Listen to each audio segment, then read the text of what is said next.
Experiencing camera issues on OmeTV for Android and iPhone is a common frustration. Usually, it boils down to two primary culprits: incorrect app permissions or network connectivity problems. OmeTV requires explicit permission to access your device's camera and microphone.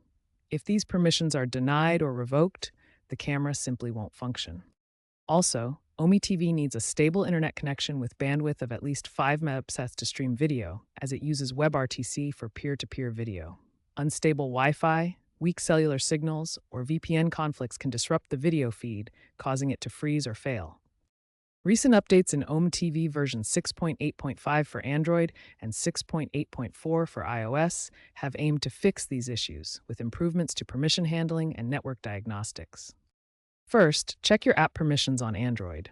Open Settings, go to Apps, find OmeTV, tap Permissions, and make sure camera and microphone access are enabled. On iPhone, navigate to Settings, then Privacy and Security, tap Camera, and ensure OmeTV is enabled for camera access.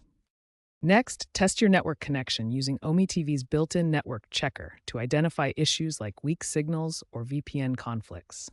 Try switching to a different Wi-Fi network or disabling your VPN. For a more stable connection, consider using a wired internet adapter. Clear the app's cache, restart your device, and make sure you're running the latest version of OmeTV. For Samsung devices, disable any overlay features in developer options, as these can interfere with camera permissions. If all else fails, contact OmeTV support for further assistance.